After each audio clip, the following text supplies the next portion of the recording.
Aujourd'hui, dans notre vidéo 4, je vous parle de ce qui est normal, de ce qui est extrême ou ce qui est non conformiste.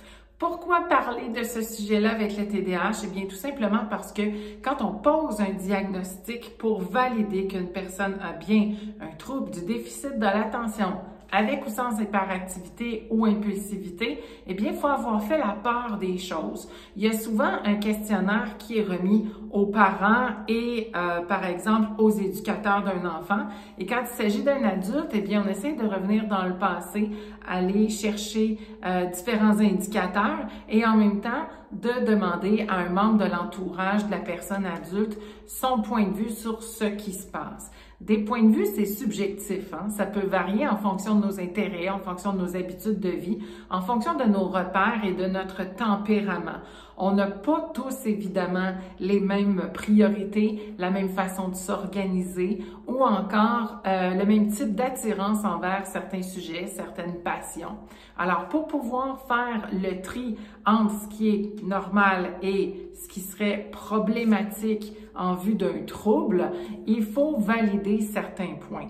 Par exemple, au niveau de l'éducation, en classe ou à la maison, quand on parle par exemple d'opposition, est-ce qu'on parle d'un enfant ou d'un adolescent qui s'oppose parce qu'il est rendu là dans ses étapes de croissance? Par exemple, la préadolescence et à l'adolescence, dans les étapes de développement normal, il est normal d'affirmer ses nouvelles valeurs, soit parce que on est avec des nouveaux amis qui ont des nouvelles valeurs et parce que on les adopte, parce que ça correspond mieux à notre nouvelle personnalité. On se découvre et on s'affirme, parfois maladroitement et parfois très directement. Ça peut être perçu comme quelque chose de très confrontant pour le parent et quand on entre dans cette nouvelle étape de vie qui dure un certain temps, on n'a pas la date d'expiration de cette période de la vie, eh bien on peut se dire parfois qu'il s'agit d'opposition et qui devient déraisonnable, qui devient inquiétante.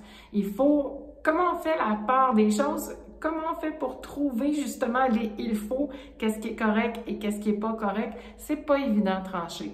Par contre, si on a affaire à quelqu'un qui est réellement oppositionnel, probablement que même dans la petite enfance et dans l'enfance, c'était déjà extrêmement difficile sur à peu près toutes les décisions, même les plus anodines. Et il est possible à ce moment-là que cet enfant-là ou cette personne-là, dans son enfance, avait du plaisir à s'opposer.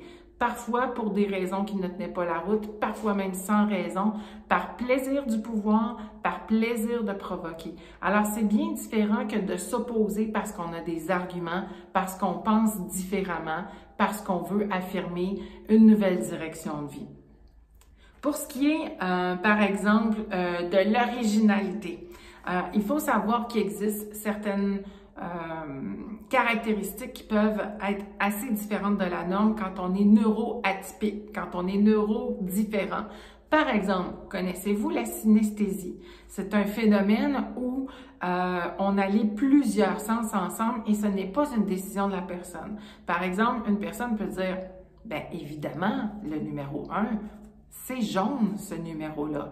Et le numéro 112, c'est rouge. La personne a des perceptions de couleurs, par exemple, qui vont être associées à une information ou va ressentir une odeur. Ça nous arrive à tout le monde de l'associer avec un souvenir.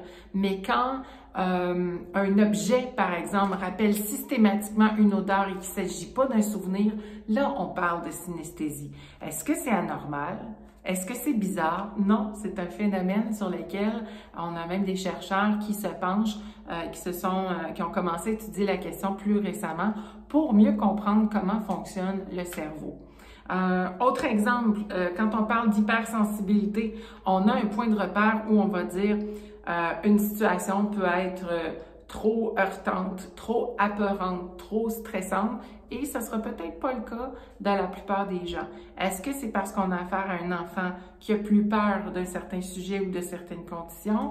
Est-ce qu'on a affaire à un enfant qui a une irritabilité, par exemple? On sait que les étiquettes dans le cou avec certains vêtements peuvent être irritants pour des enfants hypersensibles, mais la plupart des gens ne réagissent pas à ce petit grattement-là qu'on peut avoir.